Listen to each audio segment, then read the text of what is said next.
What is up, everybody? It's me, RDV, and I'm once again joined by Eric Breen. You What's may up? have not much, but Zach isn't here again. I noticed that it's a recurring pattern. He's just never here. He shows up occasionally on Thursdays now. It just feels like he decided he's just out of the comic business. Says it feels like, or he just doesn't want to be with us. But a lot of cool stuff out this week, man. A lot. I guarantee we might have some books that are same, but we're gonna have a few that are different. I'm gonna guess that I'm gonna say we're gonna have three of the same five in the same top two. That's my prediction. Possibly. I know one of our books will probably be the same. I'm not sure about the other one. We'll find out though. Uh what's up to Maranya? Would I buy the books on the thumbnail based only on their covers without trade dress telling me what the book is? Yes. They sell the book properly. Just added a long Halloween and Frankenstein to my pull list, Maranya. I couldn't pass them up. Frankenstein is awesome. If you have not grabbed the first issue, go get it. Even if your shop has the back, order it. Get it. It's a very cool issue. What's up, Dave? What's up, man? What's up, Jay? I think Jay's broken. He always says it's comics. Undead. What's happening? So I was reading some books today. Yeah. I posted this earlier. The Penance miniseries from it was back when it was like between Civil War and Secret Invasion, the Initiative era. And it was flat out better than anything Marvel's doing today in continuity, because that excludes Ultimate Spider-Man. Yeah. They had, Paul Galassi was the artist. And think about how far down the totem pole a Penance miniseries was in 2007 at Marvel. And it was still more talent on that. And then I read the Hawkeye, who was actually Bullseye from Dark Reign, that miniseries. Read the first issue. Andy Diggle and Tom Rainey, inkers, colorists, the whole nine yards. It's just, the books just look so much better than the two-dimensional, stuff that they do now. It's just amazing how far Marvel Comics have fallen since Disney, because they had the money to pay these people when they were their own company. Mm-hmm. Now they've got Disney's billions, and they're cheap as fuck. Yeah, it's just amazing. I mean, the level of quality is just, it's not even close. So you brought up Penance. Yes, that is Speedball, because after the events which led to Civil War, it was that Speedball was tricked by, I guess his name was Nitro, and the New Mutants showed up, and a bunch of children died in a bus after Nitro blew stuff up, and so as he felt so horrible about it, he created a soup that basically had a bunch of needles in it, so he was wearing it, and he called himself Penance. Yeah, it's never read it, but I remember the character. I was just like, man, that is horrible, and you can't No, I couldn't. I'm like, that just sounds painful. It was short lived though, because I don't think it lasted that long, that series, or even that character. Well, it was a mini series, and then he I was reading that Home or Fear Itself Homefront. Mm-hmm. He was back to being Speedball, trying to atone for what he'd done. Yeah. Hate to say this, Eric, but anything Disney has touched in the last few years is crap. Well, I agree, but it's I find it interesting that had they wanted to, they could have afforded to keep the talent, keep the quality. You're going to lose people to attrition. Ed Brubaker was meant for bigger things, but it's just. I don't think it's them being cheap. I think it's more like they don't want these people. So it's like an FU to the people that actually liked. Because remember, it's all about changing what they want. They don't want the people that like the happy couples. They want the people who are depressed like them, bring it in. It just basically came down as like what's happening in our country. That's my conspiracy that Tinfoil had is that they want to tear down everything that we liked. Well, I mean, they could have had great writers and great artists doing SJW shit, but they didn't even do that. I mean, Well, they it's knew, just, but it's they just. knew. I bet you that's probably because they knew because no one would buy it. So they had to get rid of the ones that people would buy. Well, it's a shame. Like I said, It's stupid, but I mean, it makes sense the more you think about it, though. Come in, ruin the hobby, so people leave, and then yeah, so oh, basically, it's definitely a hobby for, um, shut-in girls and gays. I mean, and I'm not being glib, and I'm no, not. Yeah, I said it's. I mean, they've turned it into more. You know what they've turned it into? It's not even it's the cover people that like it. They sell covers now. That's it. well, it's the selling point, Extraordinary X-Men, Kitty's gay. Oh, bisexual, which in Martin Who's is gay. who's writing that one? Eve Ewing. Okay, Dazzler was is horrible. gay. Yeah. They've Yeah, been they wanting to don't do come it for on years. say it, but it pretty Yeah. much Well, the fact that she was hinted at damn the near whole thing. scissoring Domino in the issue. Yeah, pretty much. Yeah, Out and Proud is her song. I read the first two issues with Cheryl's offline. We're reading that together, and it's bad, but it's not bad as the other ones. First two issues of what? Of the X-Men, Gail Simone. Oh, okay. Well, that's yeah. I've heard that one's better than the others, but But it's still got its problems. It's still tied to Krakoa. Charles, the mansion is now a prison for mutants. Yeah.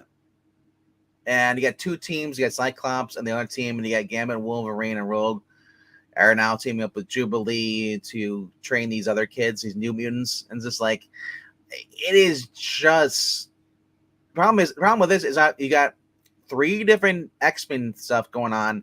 And when I'm reading in the feature synopsis, that they're gonna have Gail Simone's team and Jed McKay's or whatever, and the other ones are all gonna collide in battle against each other. I'm like, instead of getting Avengers versus X-Men, you're gonna get X-Men versus X-Men. That's what seems like they're just doing their new event, and I'm like, stupid. And meanwhile, Dazzler's just like, hey, I can't say the gay word, but you know what I am. You know, it's like I'd rather see the X-Men fighting each other than scissoring each other. Well, I didn't say because it's gay fanfic now. So anything that takes away from that, because obviously, they've gotten the sales reports, and 90% of the line is already dead. Yeah, and you had. I mean, I don't know what makes you think that doing the same things you've been doing for years without getting any positive results was going to change this time. But but then again, like I said, the Gail Simone, despite her virtue singing whatever, she's a better writer than the other two, so her series comes off a little bit better. But yeah, I mean, it's a plus for people who like Rogue and Gambit. Rogue and Gambit get a lot of airtime in the issues. That's all it is, though. There's really nothing much other than I am a power boss, bitch. You know, I'm an evil bitch. I want all the mutants round up. Yeah, you Irish Dugan looking like from Shield. You know, you're my subordinate. Go round up more mutants for me. And it's just like, and then what else did she kidnap another mutant and trying to make the mutant work for her? And then what's the deal with Psylocke? Is Psylocke back to being combined, or is she just the new one? Because they had Betsy and Excalibur and all that crap. Because the way they're drawing Psylocke, in the way she's, at least but I'm seeing some previews, it looks like it's the old Psylocke again. Well, Psylocke isn't Betsy Braddock anymore right now. No. She's Captain Britain, and so shocking, yay. Yeah. Like I said, it's just the point where it's like, if you want to read X-Men, you're forced to go read the 80s. I'd say go start from the 60s, go all the way through into the 90s. The 90s X-Men, even the miniseries. I'm reading those Gambit miniseries ones in the 90s. Lee Weeks on the art, and it's just good. Now it's The only thing I could say about some of those miniseries I was reading, the Gambit miniseries, is his eye color is instead of being red, it's blue. And they change and they also change the color of his cards when he throws them. You know, they're a bright orange instead of being pink, whatever they're supposed like so. But they're better. They're miles better than anything that's really being put out since Hickman left the book. You know, and even Hickman's, I wasn't really thrilled about the Pox thing. I was like, that concept didn't really jive with me. I admit. No. So, but it's. I wonder what it would have been if he would have stayed in control, allowed to do what he wanted to do. I imagine probably better than this, but it probably would still be something I like. I read the Fantastic Four X-Men miniseries where Franklin, where they basically kidnapped Franklin to go to Krakoa, and Reed tried to stop him, and Charles effed with his head. I was hoping, I said, if Hickman had stayed on, I'd like to think that Reed would have exacted some revenge at some point, and maybe would have found out that the real X-Men were being held somewhere. It doesn't matter. Like I said, it just kind of, it didn't even go away with a whimper because it didn't really go away. And again, like I said, I hate to sound like that guy that says everything was better then. Mm-hmm. But when it comes to mainstream comics, everything was better then. And I don't think that's debatable. It just, like I said, when a throwaway miniseries is more compelling and has more talent on it than their so-called A-list books have 17 years later, I mean, it's sad. Fortunately for them, there's not a lot of people left from 17 years ago because they pushed them away. I'd say, like I said, I read this last week. Picked it up on Saturday. Batman Day released it finally. This is the prologue to the last Halloween, and Tim Sale does the art. You know, and was that a new story or a reprint? It's a reprint. It's a new story, but it's a reprint that came out a couple years ago that was collected. And okay, yeah. So, but it's, for the first time, it's being released on its own because they're going to continue the story. It's called The Long Halloween, The Last Halloween. This is issue 0 of 13. And that's when it came out last week. Yeah, actually not 1310. But yeah, this is the one. This is the one that came out this Saturday. That up too. Damn it! They didn't release it until Saturday. No, Saturday I'm not worried about missing it. So yeah, I'm worried about hell, even with my ridiculously good discount. Yeah, I'm going to be picking up 12 freaking books now. Yeah. So yeah, this was really good. This is the prologue. It's phenomenal. There's in the back of the end of the story, Jeff Loeb is introduced by Richard Starkings, who took over working with us, and they talk about how they carefully basically wanted to honor Tim. They originally, Tim and Jeff said that him and Tim were working on this, and then they originally wanted to get more of that, so he has ideas, and so, but then Tim passed away tragically 2 years ago, so they couldn't get a chance to finish it.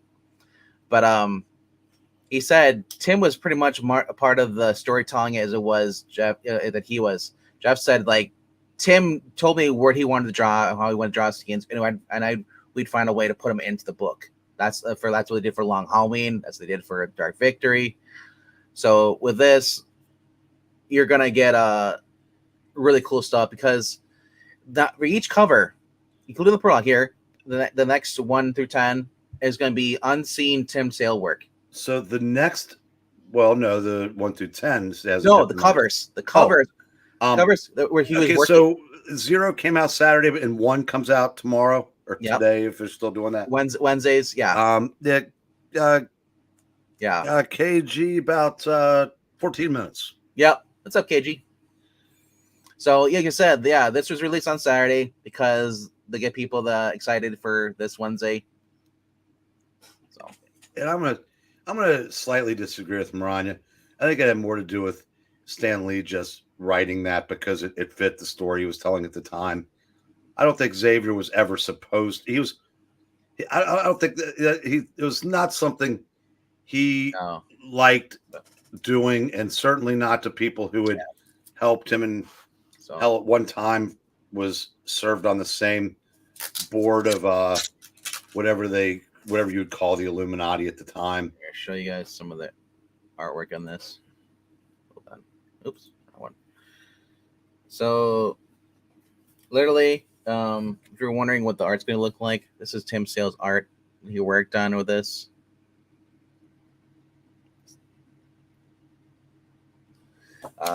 And there's a scene that was really cool about this, and it's a little minor spoiler. James Gordon wanted Bruce. Hey, my niece really likes your Robin character. Can they go trick or treating together? So he shows up at Jim's house, and there's Barbara.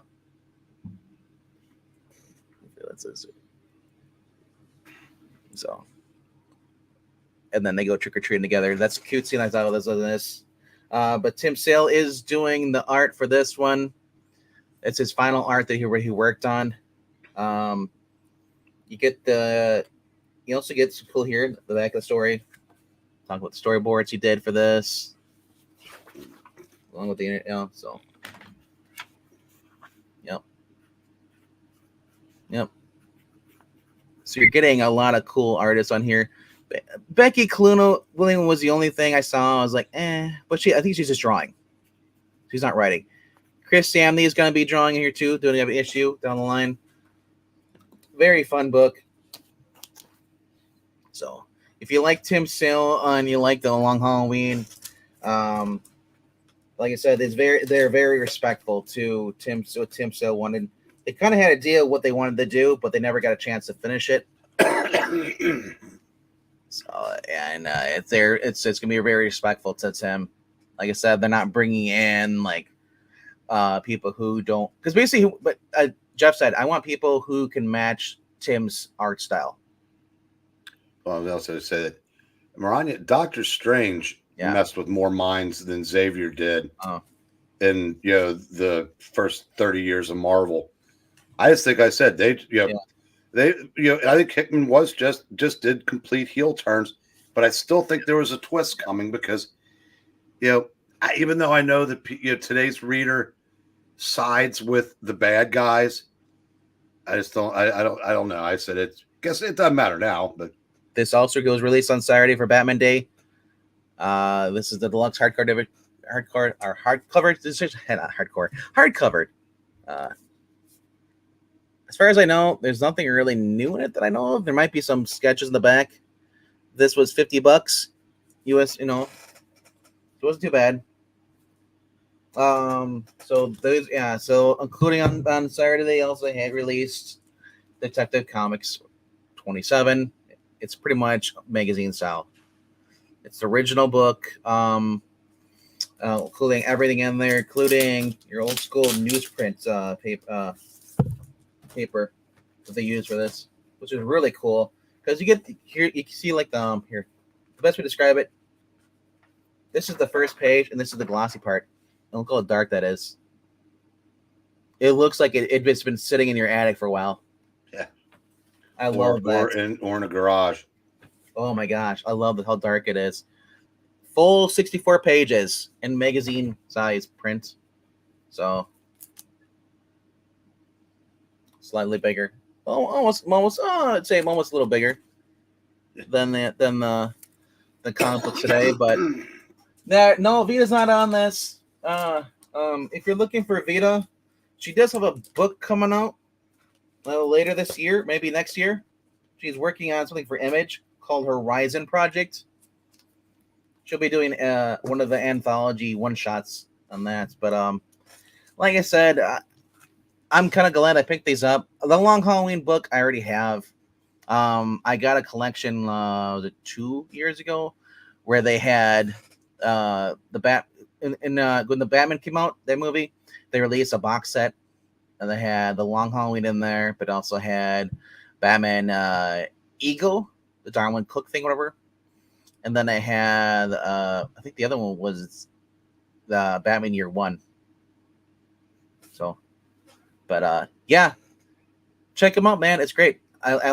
These are a lot of cool stuff. But let's talk about the books that are coming out this week. We've been talking about all the other things. We talked about Charles Xavier and Reed Richards. We've talked about how the X-Men pretty much sucked today. Yeah. Double innuendo. No, sorry. But I have a lot of books this week. Everything's got pushed. It's typical. This always happens. Everything gets pushed to the end of the month, and why not? So the site we're using here is League of Comic Geeks.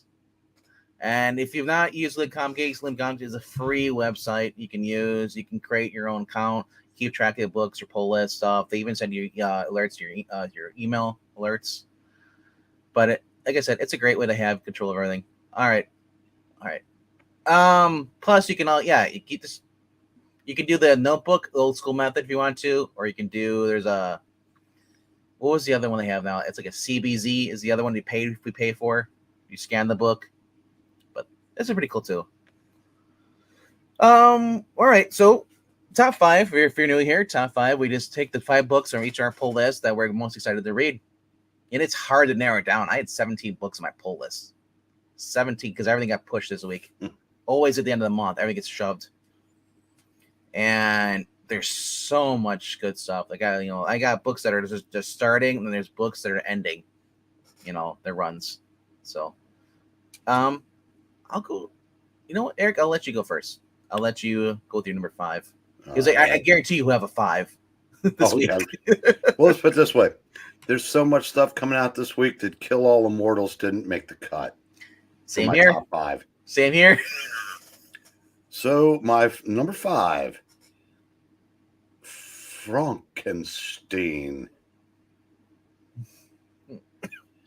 Let's scroll down the bottom. Oh, we don't have to. It's right there. Yeah, there actually are some orders for this book. Yeah, I said, each issue is going to be done from the perspective of one of the side characters from the story. The first one was a little kid whose father, body was exhumed for parts for the creature, and I didn't see who was the one for this month, but that was a neat idea, and they pulled it off, and I'm looking forward to seeing what happens in book 2. You know what it is? I keep plugging this book on Rod's Dark Silver Ages channel in the morning. So I think a lot of the peanut gallery is realizing, hey, there's still good stuff, because even Rod talks about he picked it up, hasn't got a chance to read it because he left it downstairs. So hopefully he read it this Sunday or this Saturday, because it is very fun. It's a new take on it, and yeah, I love Frankenstein. And then chance that's gonna be on the poll list over on the Geeky. I shared it on the Geeky on the community posts. But Extreme Movie Show, Professor Pixel, and Rob over on Extreme Movie Show will be probably revealing Frankenstein, the classic one, the 1931. Never seen it. Really? Never seen it. But we have a poll up because we have Dracula, Frankenstein, and then the Mummy. I've done the Mummy before. I've watched that, reviewed that with Pixel, but never did the Dracula or the Frankenstein. So it'll be. Well, they're quick. I mean, I've seen both of them at least twice in the last few years. But if you want, if that gives you the urge, Bride of Frankenstein is actually a better movie than Frankenstein. Well, we have a list of the classic horror movies that we're gonna be doing, and we're gonna put those in the polls on every Tuesday. There'll be a new poll up for what the movie is gonna be on Sunday, and starting this week, said is gonna be we're going this Sunday. We're gonna start doing all of the Universal kind of horror movies. Monster movies. I say not horror, but monster movies. Dracula and Frankenstein are 93 years old now. Yes, and they still hold up. The Mummy, the Mummy's a kid. It's 92. And it's I remember enough of it to know that does as well. Now after that, the Wolfmen was good. After that, they were fun, but the early ones I think were just legitimately good. Yeah, the Mummy, I believe or not, flopped. It didn't do as well as Dracula and Frankenstein. It's interesting. Yeah. But not a flop like it is today. Like today, like with standards, where like movies are bad. It was just like it wasn't. People did not like it as much as the first two that came out the year before. So when that came out, they were like after seeing Frankenstein and seeing Dracula, because you had Bela Lugosi was in Dracula. I forgot who the big famous people were in Frankenstein, but Well, it was Boris Karloff was the name. yeah, Um, it was in Boris Karloff over the Mummy. yes. Yes. Now, Bela Lugosi was offered Frankenstein. He Mm, turned it down. It was interesting. I guess he didn't want to. I can't yeah. remember the exact reason he gave, but it's something to do with not having a dialogue. But Bela Lugosi did not speak English well. He had to learn, to do the part of Dracula, and then he ended up playing um, Frankenstein, the monster. Thank you, Dave. Yeah. Um, you know, um, about 10 or 12 years later, because you got him an actor named Glenn Strange took over playing the monster, and he wasn't available, I guess, for one, and so Lugosi ended up playing him, which I thought was kind of interesting. Yeah. Just looking at the covers here. This actually is my number 5, by the way. You know, Their first I, crossover. I think calling the monster Frankenstein is sort of the same reason why we call a soft drink Coke. It's just a default. Yeah. Even though we know it's that he's the doctor, but I mean, it's like, it's I know people call him Frank because of the neck. It's like I've always been told. Frankie. Yeah. Yeah. Because Anywho, otherwise he has no name. enough. Not yet. Yeah. Like I said, this is also my number 5. This is our first crossover of the night. Oh, well, I knew we'd have 3. So, if you're not picking this up, you're missing out of this. I've never heard of Michael Walsh. I don't know if hopefully he's not related to Matt Walsh. Hopefully he's got his own thing, but he's doing the writer. He's the writer and the artist on this. The cover, and this is his cover art here. So this is what you're getting in the interior. Stuff like this. Little kid, basically trying to help Frankenstein escape. Or sorry, trying to help Frank get away from Frankenstein or Frankenstein. Yeah, Dave's getting zen over here. Oh, I'm sure he is. The doctor wasn't. Well, he's not sure. He's like, the doctor wasn't the he? monster, or was he? Yes, the doctor was the monster. This has been Deep Thoughts with Dave. Yes. Alrighty. Let us go to your number 4, sir. Number 4. Guarantee it's probably something that's not on my list. If it's not, you're having a great week. It's time for the yellow trench coat. It's not on my top 5 this week. Wow. But there's so many books, so I was torn. I was like, I like that, but there's a book that's coming out this week that I wanted to put on there instead.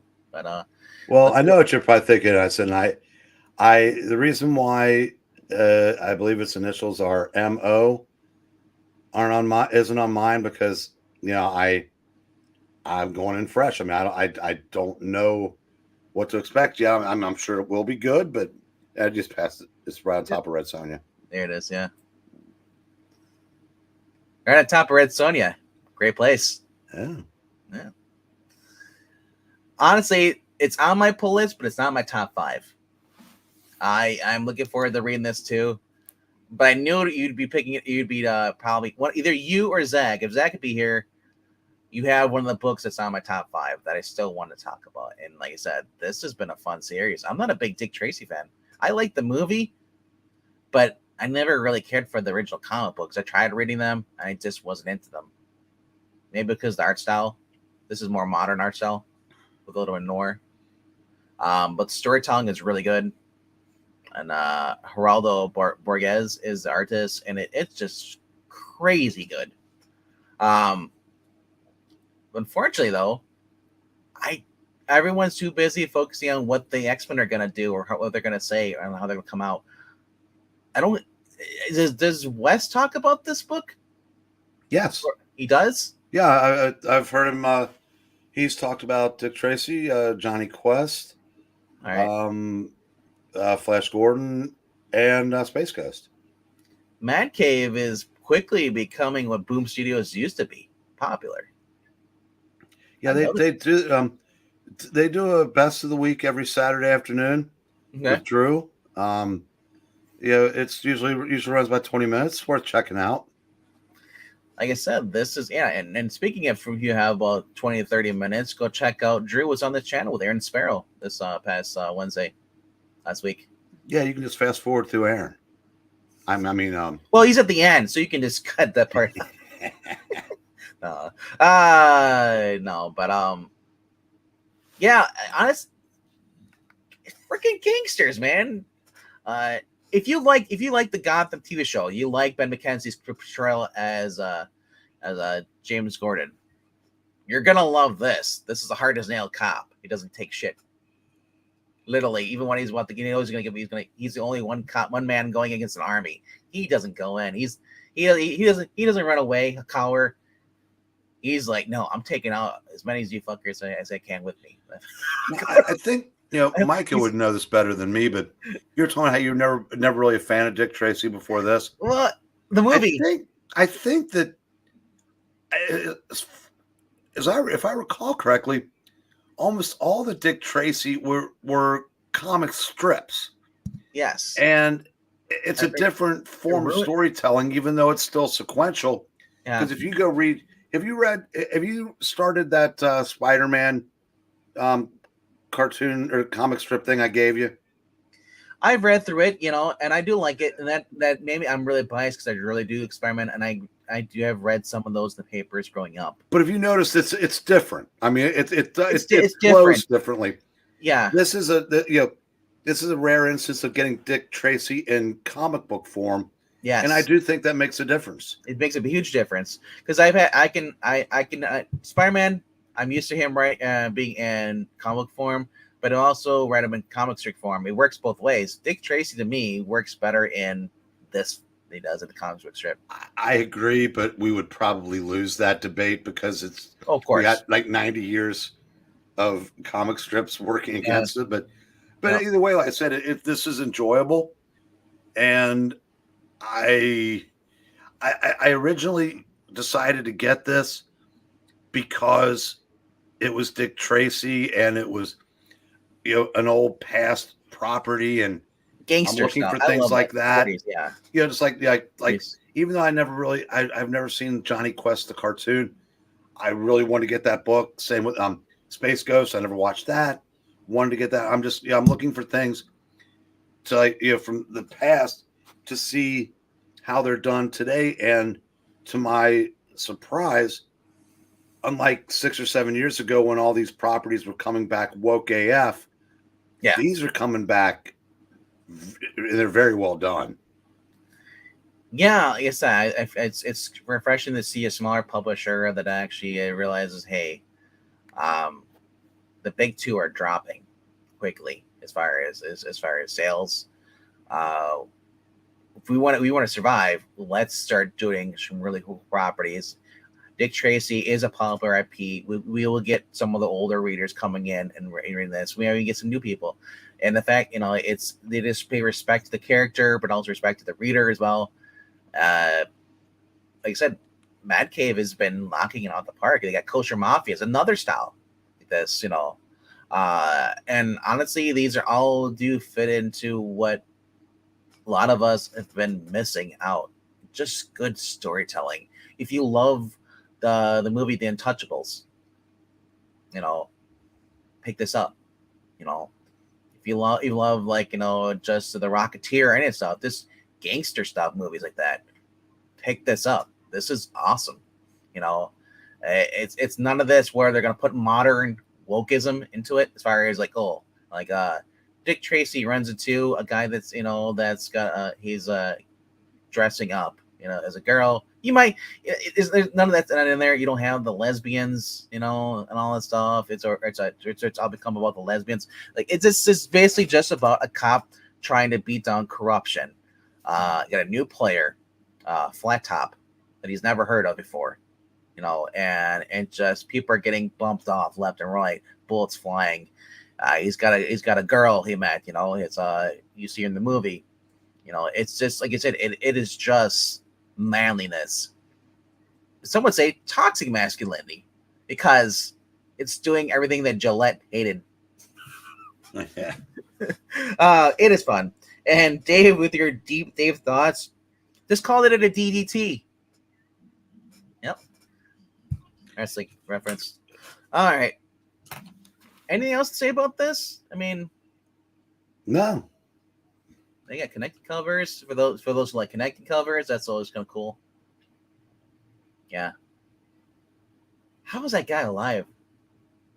Look at his face. Like the tiny face too. The guy's no face. That's the thing too. It's like I love that. So you go back and watch that movie again. I probably will. I'm gonna probably put that one of the polls. Probably starting in November. But she's Tess Trueheart is in the book. She's not his girl yet. No, not yet. But he's helping. Her father was murdered, and they're trying to solve the people who murdered his father and connect it. And it's and it's like this story. What I've been slowly reading into it, it's like Dick or James Gordon versus the Kingpin. Well, I was gonna say this is sort of like Dick Tracy year one.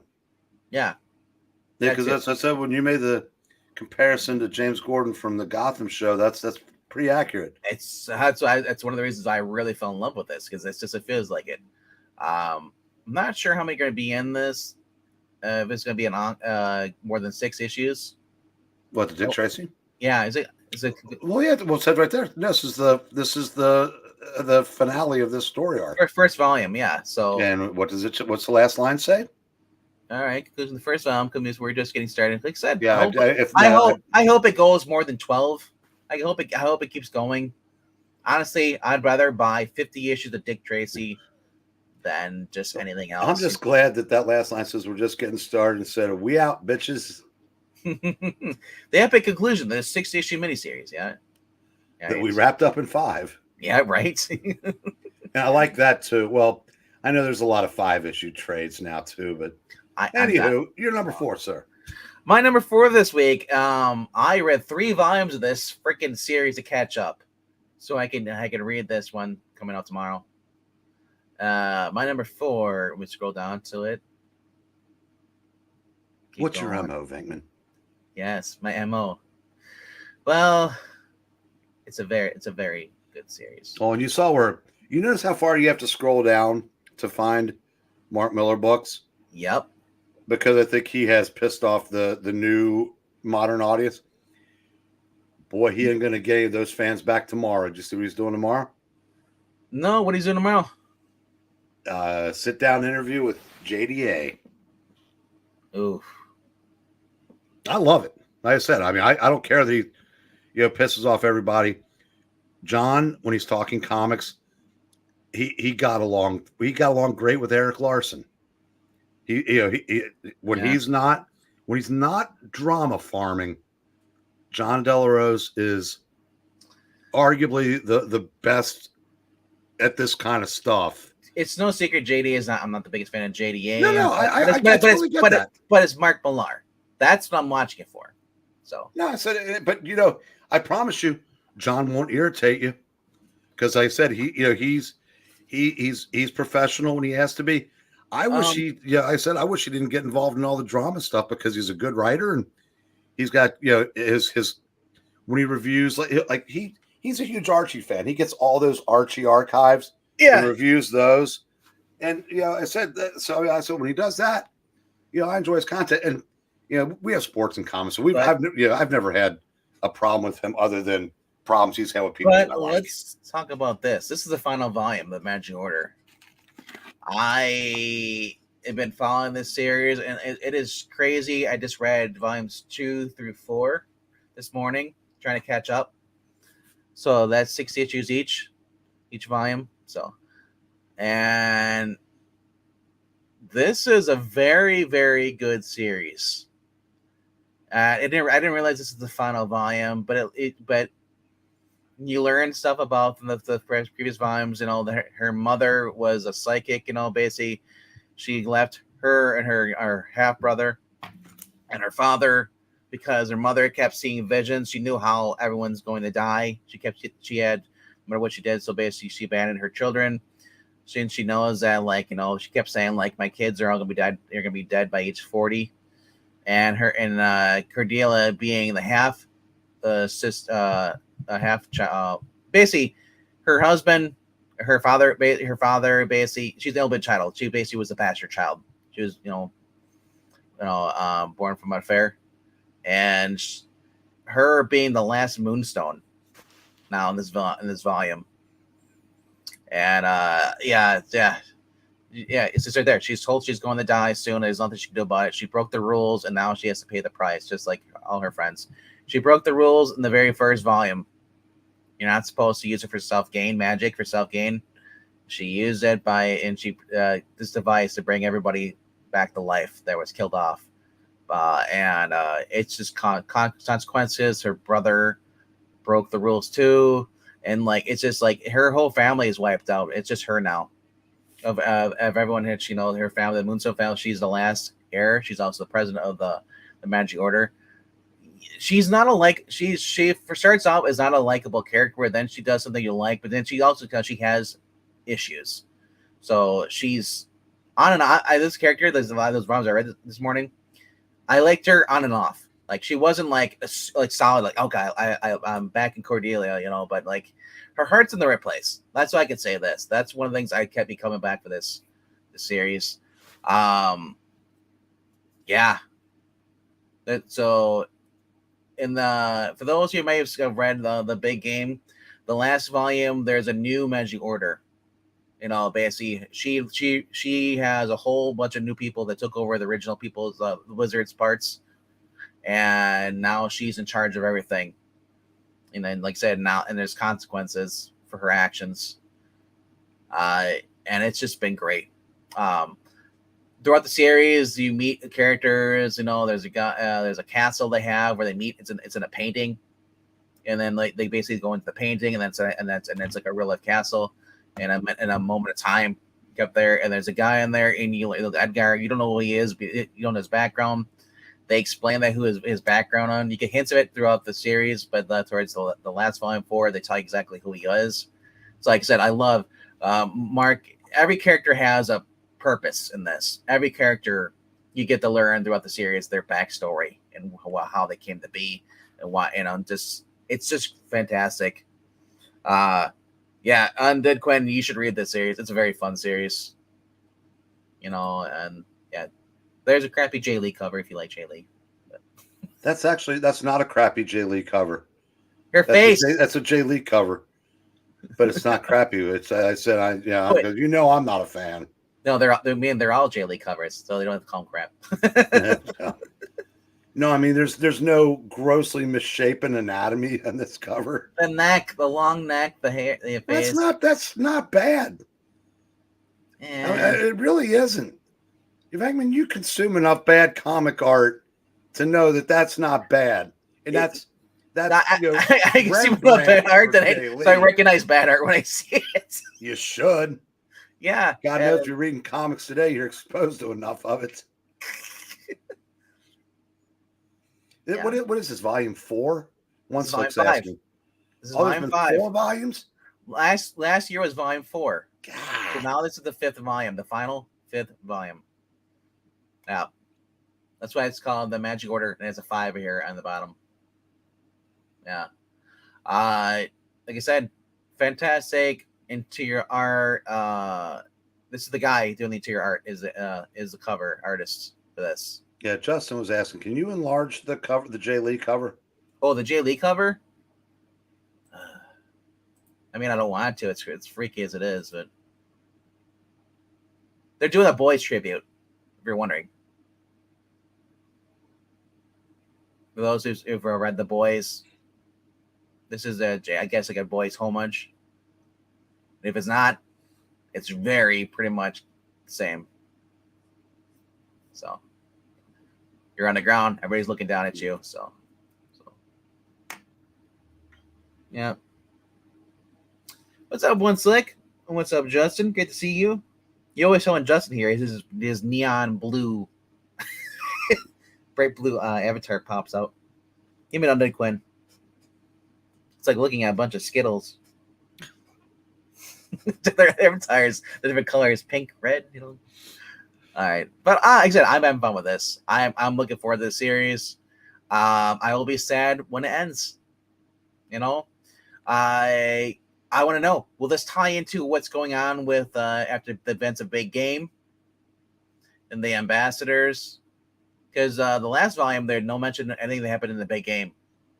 So I wonder if this will take place right after the Big Game and then explain everything that's going on. Because other than that, like I said, I love it when he talks about he makes reference to his other characters. So, alrighty, but that is my number 4 for this week, sir. All right, my number 3 is self-help. Alrighty, let me scroll down to that. Scroll down. Scrolling. Right. Sorry. Kick him in. Oh, now I want to watch the Blues Brothers now. Is it further down? Did I pass it up? There it is. No, that's right there. Breen, I gotta say something though. You keep picking the same ones as I do. This is also my number 3. Well, then I think we're going to end up with 4 of the same 5. I think so. Possibly. I'll let you talk about this. Well, I said it's this is one of those books where there are no good guys, but you kind of don't dislike the bad guys. Nope. It's I said I'm still waiting for the self-help guy to come back, because I still think he's going to. Yep. And this is issue 4. My guess is we're going to see him at the end of this issue. Yep. So it's been a fun ride. Somehow someone saw the wreck down on the ground, and then but I think it's not going to get life's not going to get much better for Jerry in this issue. I don't think. No. Look at the emoji shithead. What the heck?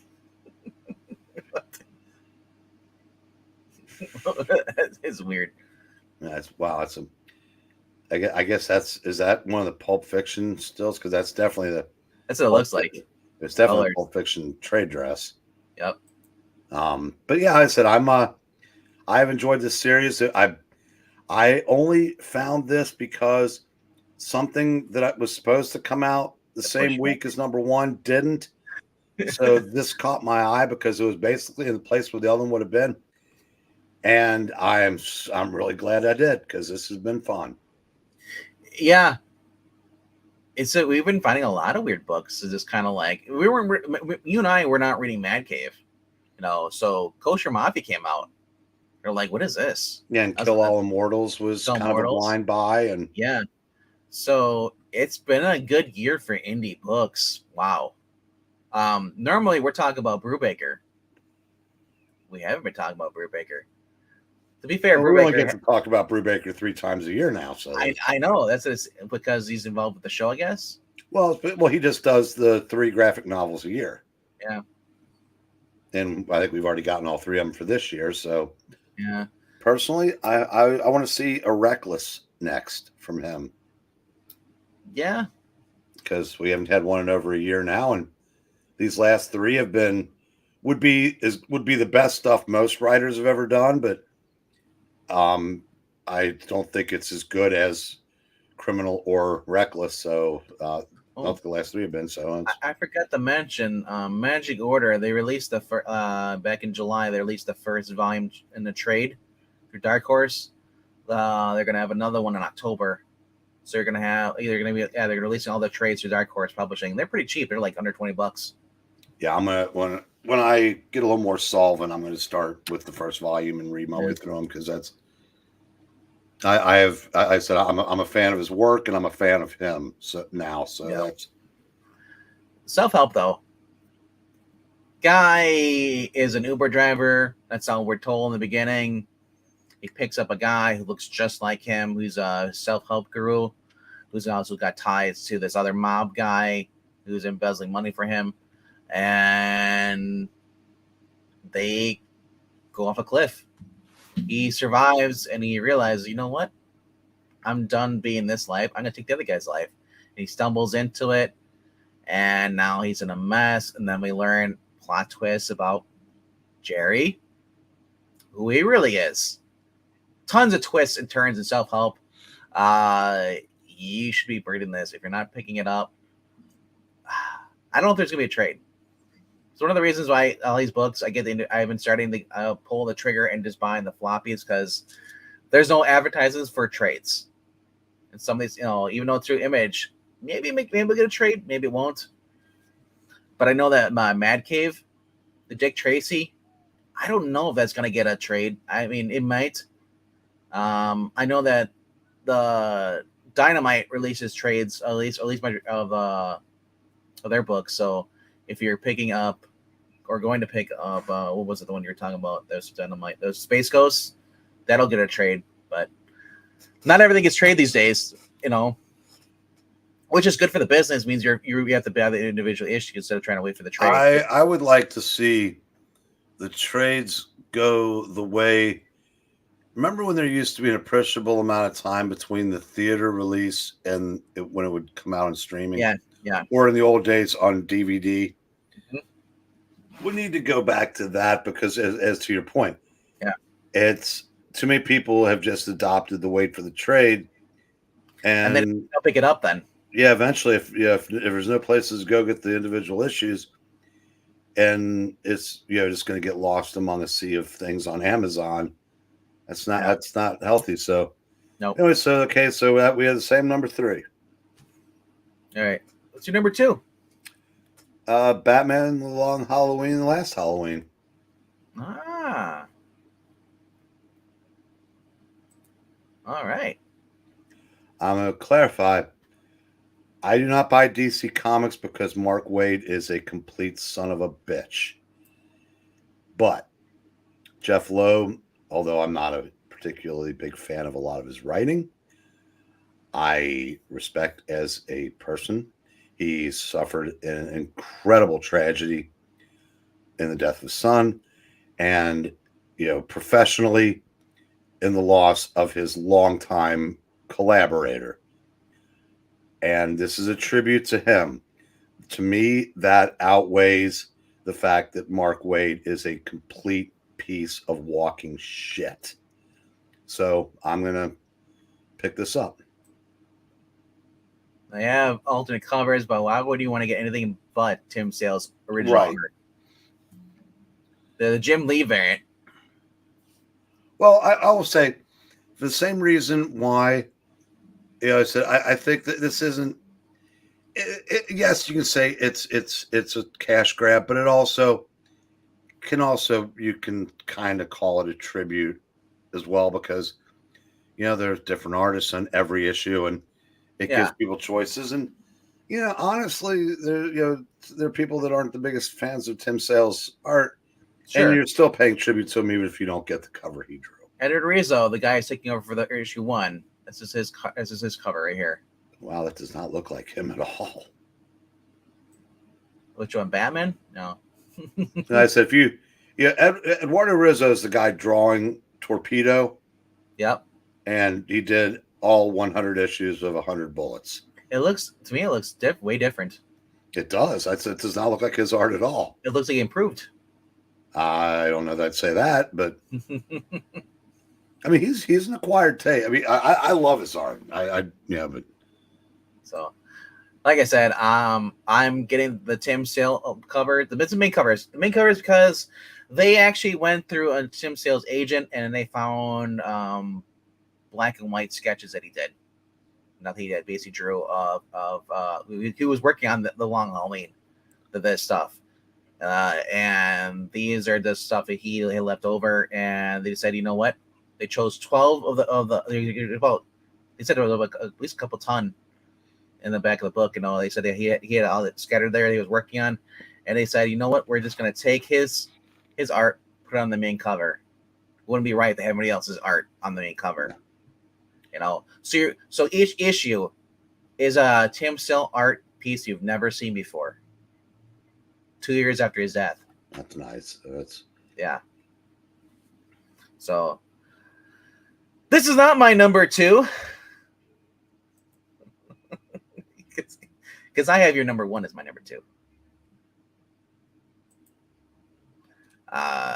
Ultimate Spider-Man issue number 9 is my number 2 for this week. Looking forward to this. With Marco Cicchetto, Jonathan Hickman, Sinister Six versus Spidey and the Green Goblin. And also Tony Stark's return. Peter must also explore the limitations of his new suit. Not a big fan of some of the things as far as the characters in here.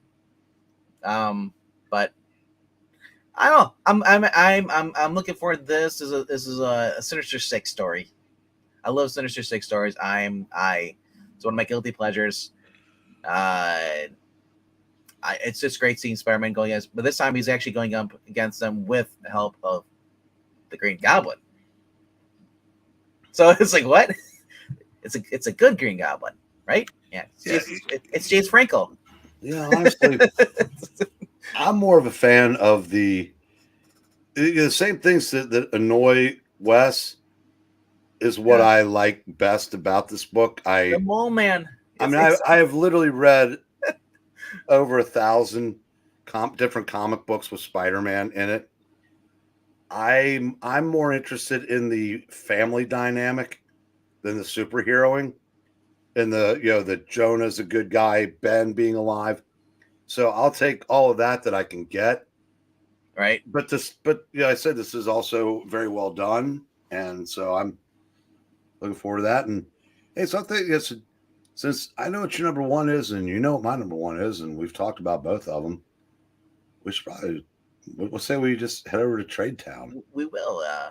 I just want to go through some of the covers. The Mole Man is in addition to the Sinister Six that I never thought I'd see, so it's kind of interesting. He's a more jacked, taller looking Mole Man, but he's still got the nasty looking face. So. Okay, don't like that cover. And about the connecting variant?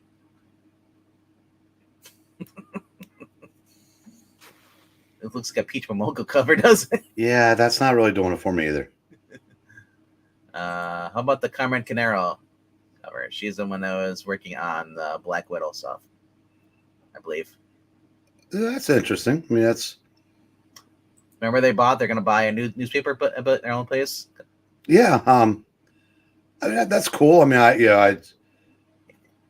It's MJ as Jameson in the thing, and then you have, I guess it'd be Robbie. Gwen's Robbie. Yeah. All it's missing is the thing in his mouth, the cigar.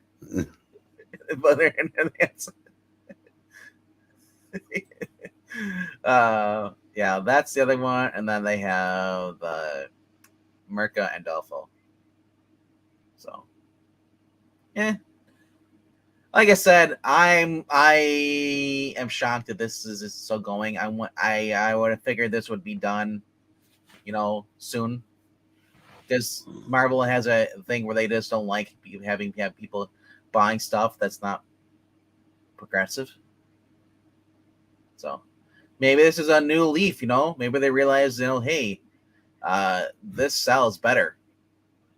Nah, that'll be proven when Amazing Spider-Man does a 6-issue Paul year 1.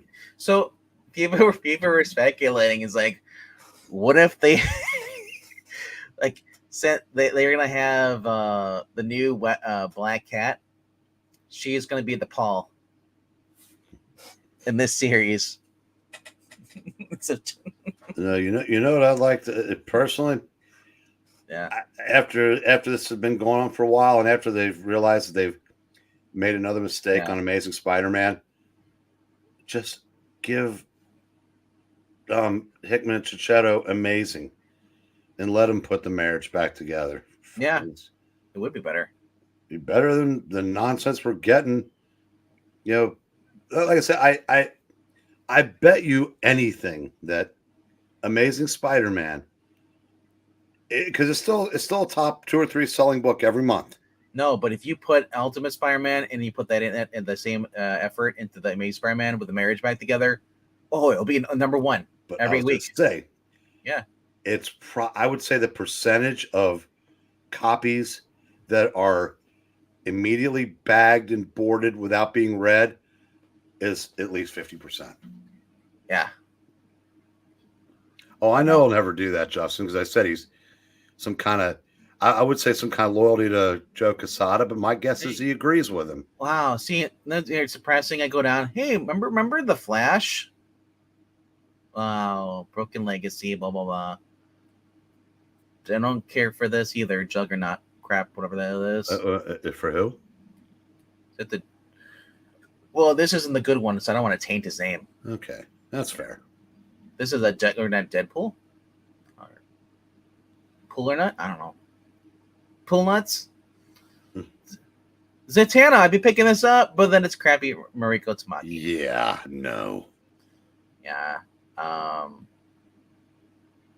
Brave and Babe, it's still going. Brave and the Bold. Huh.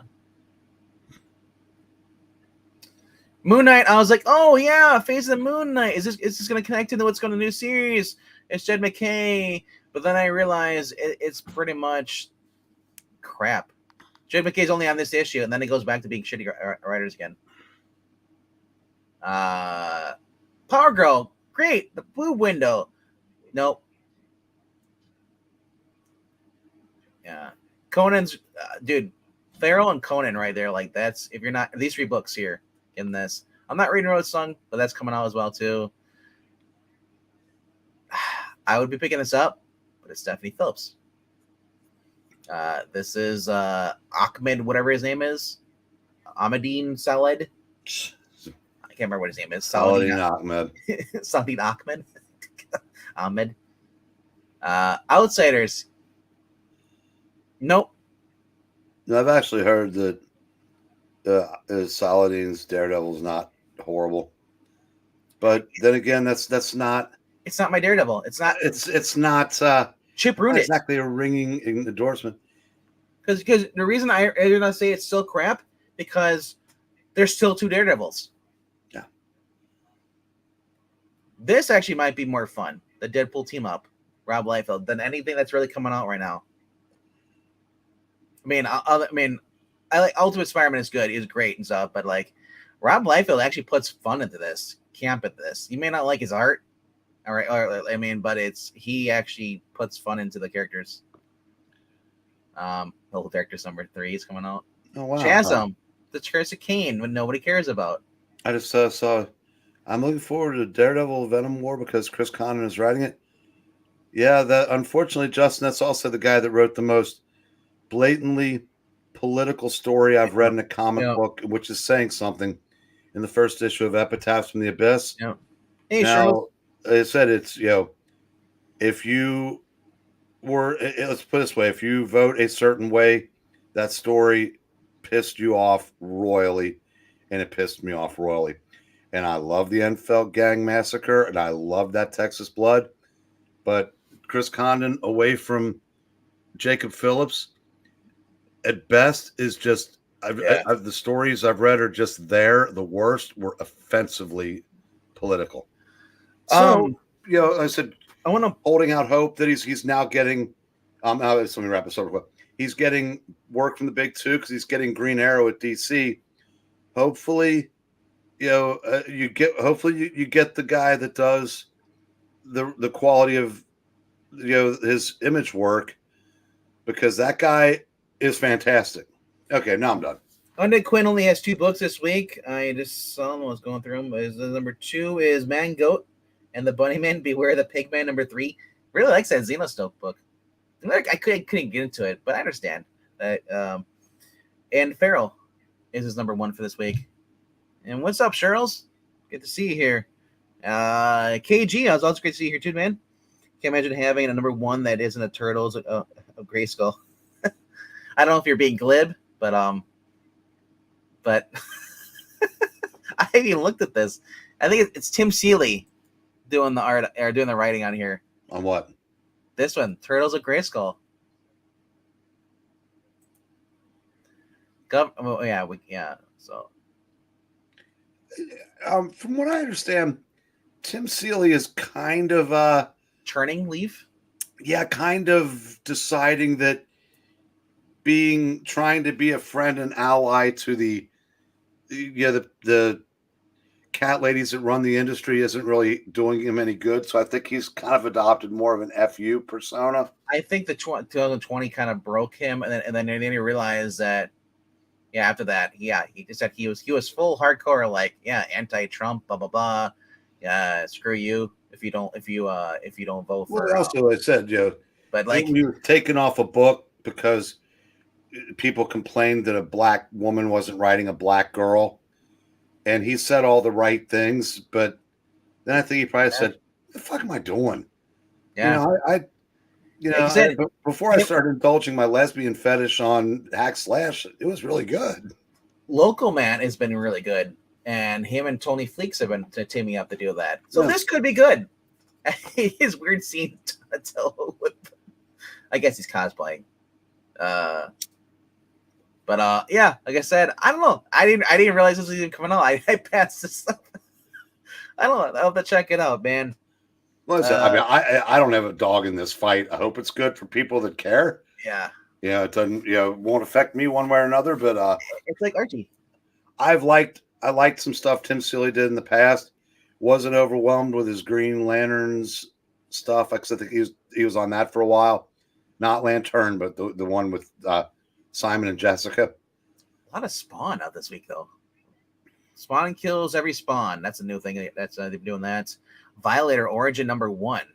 Like Spawn that franchise has been just branching off. I noticed that in the past couple of years. So, Star Trek is still being put out. The Missionary. Is this Marcus Seguin? Probably someone. That's why I'm not getting it. That's probably someone I don't care for. Ryan Stegman and Jason Howard team up to create a Missionary, a horror comic for the ages. Bryce Hunter is a developmentally religious man whose faith is shattered when he catches his wife being intimate with an elder from his church. Erling Evans sends Bryce spiraling into the hands of a demonic entity named Uvidas. Alvidas. Instead of rejecting possession, he accepts it, and then he wants to learn to be bad, and Uvidas wants to be less than completely evil. But before Bryce can use his new partnership to finally live a little, the world's greatest exorcist sees Bryce as his greatest challenge. Huh. But it says that's not even the worst of it. As a murderous group of demons breaks from hell and threaten to reshape the earth into a kingdom which they rule. Combination of Bryce and Uvidas, allows to manifest the demonic powers to fight both the evil and good forces who want to be destroyed. Isn't Ryan Stegman an artist? He is. But he's writing. They list him as a writer. Yeah, I see that.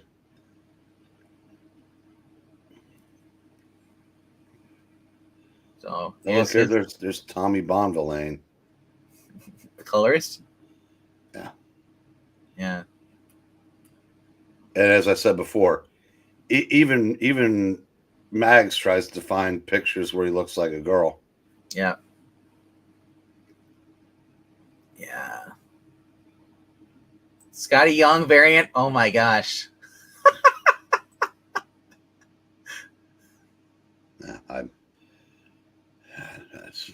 Less said, the better.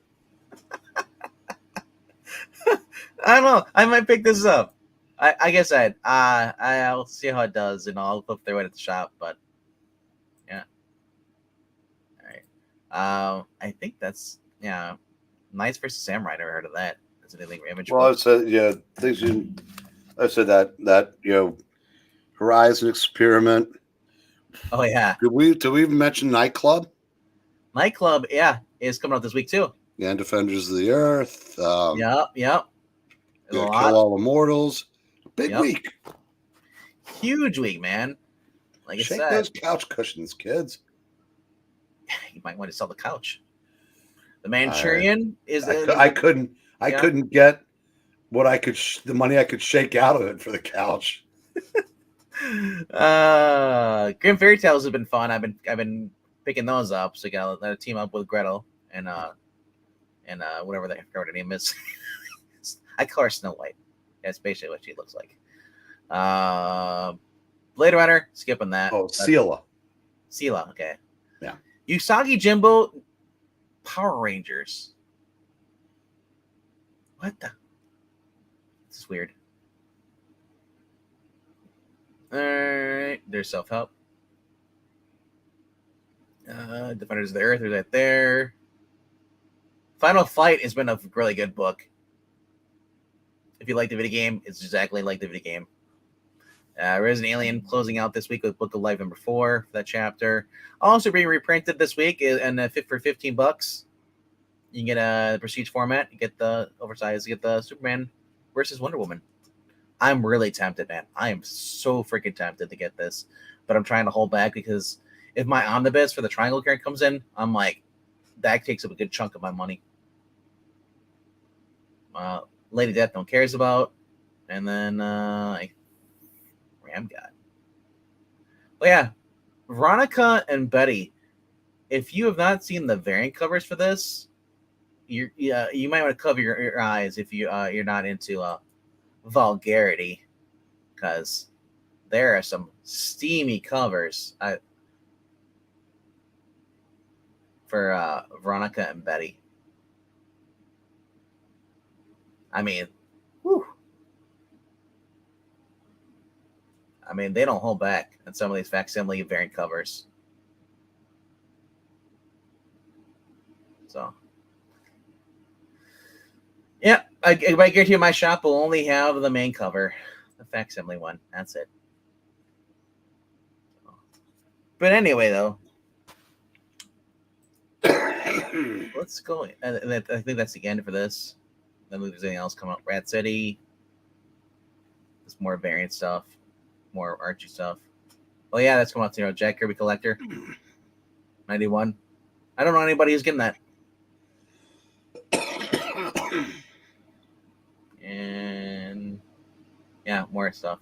All right, so trades coming out this week. World Tree, Volume 2 coming out. Poison Ivy, Morning Sickness. You can skip those. So you can actually skip the first 3 books. Green Arrow Volume 2, Family First coming out. You know, if you're into Waller, you know, and all this stuff, it's a bittersweet book. Department of Truth, Wild Fictions hardcover coming out this week as well. Berserker Deluxe hardcover edition, $50. Collects the entire series. So those you missed out on all the foil covers and all that stuff, now you can get it all in one hardcover series. Deluxe hardcover edition. Which should loads. There it goes. Yeah, collects 1 through 12. So Ron Garney and Matt Kent. And Dr. Silverage on letter. Every time I see that, I think it's Dr. Silverage.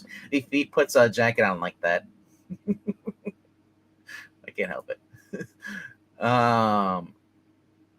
Yeah, they're collecting this now. The Spider-Man Complete Black Costume Saga Omnibus. And remember, everything you see on here, go to In-Stock Trades. It's like half of what you see here. So 125 is probably down to $75. Well, fingers crossed. So far, I haven't seen anything that I need to get. Yep. Spider-Man Deadpool Modern Era. Yay! Generation X Epic Collection Pride and Penance. Wow. There you go. Fantastic Four. Epic Collection. Oh, wow. Counter Earth. Legion of Superheroes. The Epic, the Fantastic Four Epic Collection. Yeah. That is a great era. Highly recommend that. And I'll pinch hit for Joe here. the Legion of Superheroes Great Darkness Saga, Joe would give that storyline a kidney. And it is the regarded as the Watchmen of the Legion. So I mean, it's I've never read it, but I mean, Yeah. those who have just absolutely just drool over it. So that's $20 for that. Yeah, that's a heck of. I bet that's newsprint on the interior. Let's see. Because that's got to be about 15 issues, I think. 192 pages. Maybe like 10 then. World of science and technology, world of peace and light. Preserving this peace is the Legion of Superheroes, group of young inventors who are best and the brightest of their kind. Yep. Paul Levitz, Keith Giffen, Kurt Swan, Pat Broderick, Howard Bender, Adam Kubert doing some lettering on there, John Costanza, Gasper Saladino. Oh! Yeah. Actually, that's it. He doesn't do that for him. He does it for Frank Giacoa. Yeah. But I always thought that Gasper Saladino deserves it too. 7 issues in this. Yeah, 7. Okay. So that's 287, 280, 90, 292, 94, 91. Apparently, they have them out of order for a reason, but yeah. Ooh, I don't have that. I don't have the annual 3, so I don't have all these issues. Yeah. So yeah, I said very, very highly thought of. So the trades are getting better. Still nothing I have to get yet, but Oh, did I go? Maybe I did. No. Yeah, I think I did accidentally go. If the stories in a trade are old enough to run for office, then there's been enough time. Hold on, I did the wrong thing. I did. You go forward and you go backwards, and then you kind of go back, browser back. It takes away all the settings. It resets everything. So stupid.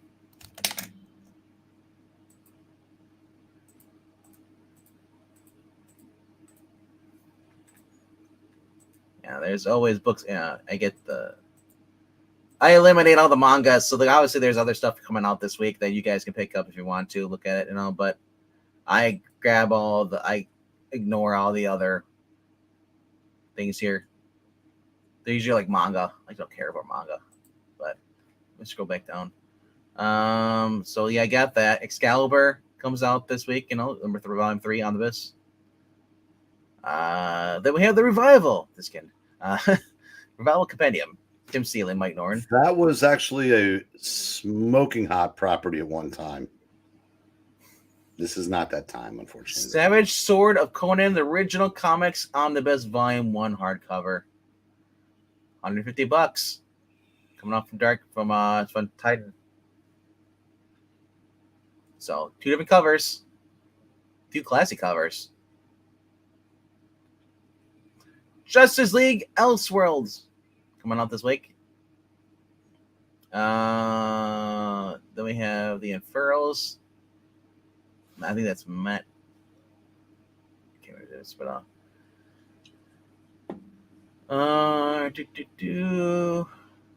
some more manga stuff here. Amazing Adventures, TMNTT. There you go. If you like that style from the Nickelodeon, that's being collected. Godzilla Library Collection, Volume 3. IDW. Eerie Archives, Volume 7. Then we have Godzilla, more stuff on that. And then Battletoads, The Lost Adventure.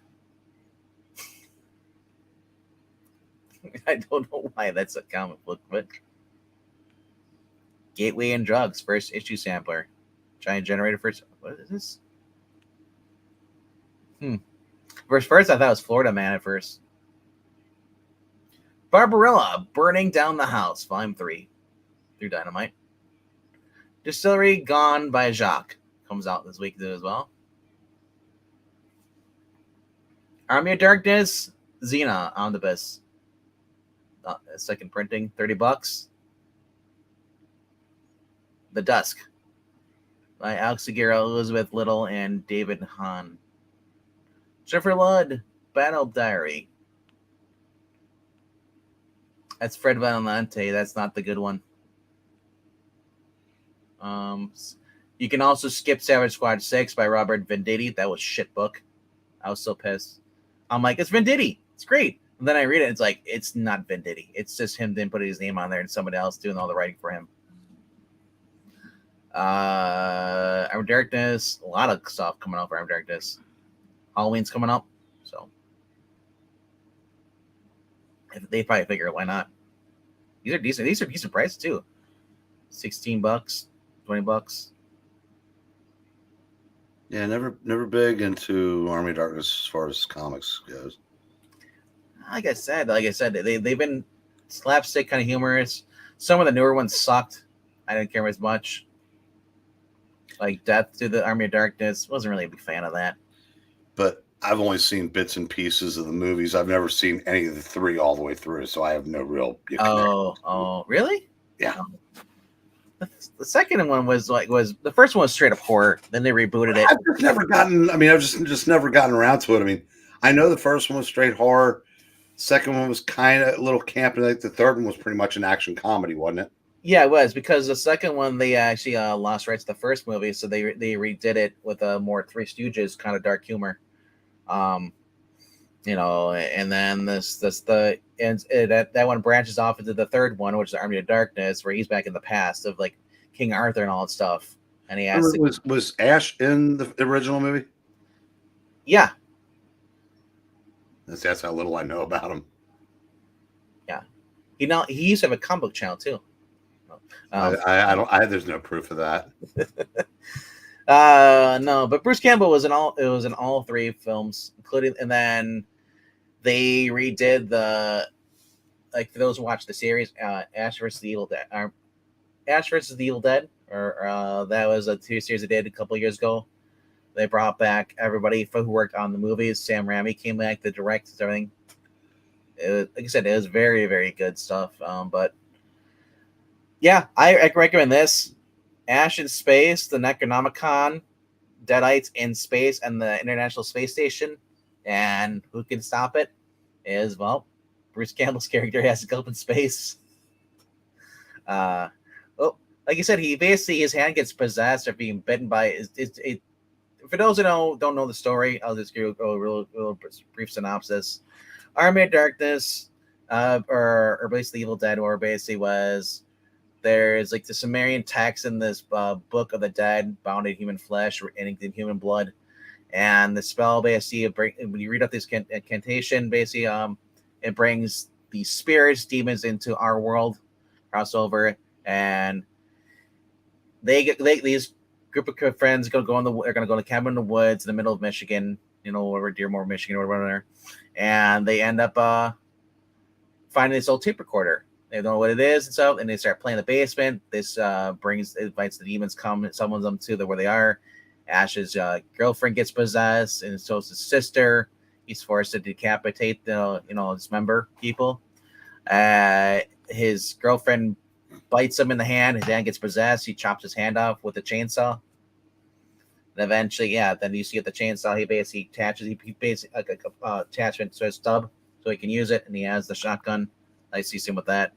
In the later comic books, I was really cool about this, is that they actually gave him, he was smart enough to build different attachments. He has a Gatling gun one attachment.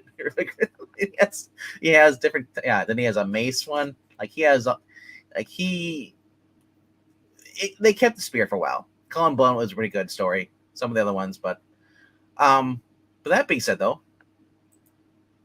that is going to be it for the actual what we're talking about tonight, because there really is nothing else. When I thank everybody for showing up here, it's always great to see people in the chat, even though we have only 11 people. Those 11 people do matter to the channel. I mean, would I personally want to have as much as Wes, or even 30, 40 people? It'd be great. But like I said, it's like I understand the top fives aren't as popular. Even the best of the weeks is not as much as the ratings. The ratings get more viewed because you can see less of us. Mm-hmm.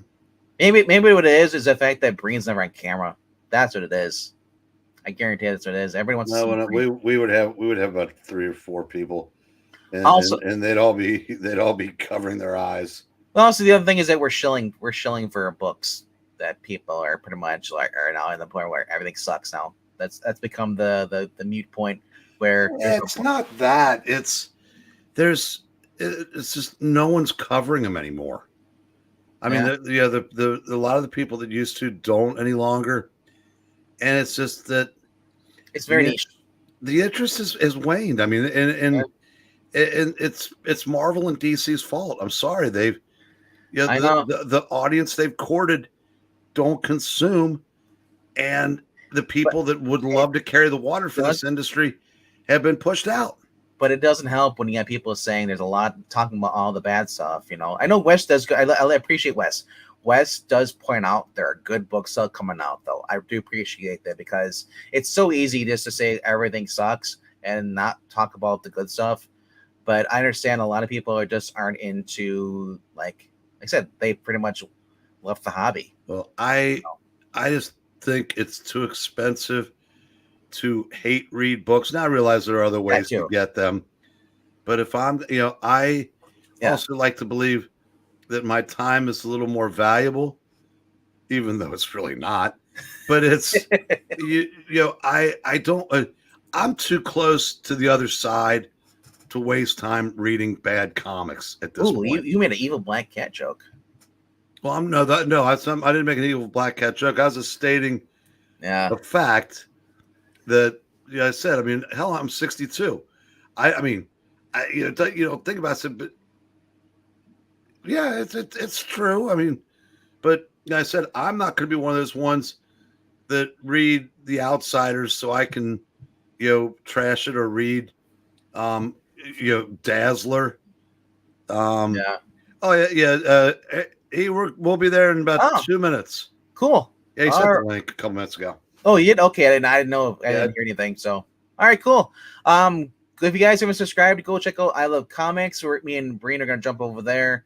We're gonna be doing basically our weekly cover ranking. We're basically just look at older books, and then we just basically grade the covers. That's about it. So if you like old school comic books, and just a Are bunch of you chaos, fucking kidding me? what? Some judge in Indiana, demanded that the state provide a sex change operation for a man that killed their baby. We went from comic books to this. I'm sorry. That's all that. Yeah. It's just like, good Bracket fights tonight. Lord. Yeah. So bracket fights tonight. Yeah. If you like brackets, we got tons of brackets. We all kinds of brackets. Good brackets, big brackets, little brackets. We're doing Collar brackets. from I guess season So, 3 then. Ooh, then let's yeah. All right. get to stepping. So see you guys over there in a few minutes. All right. Later. Good night, kids.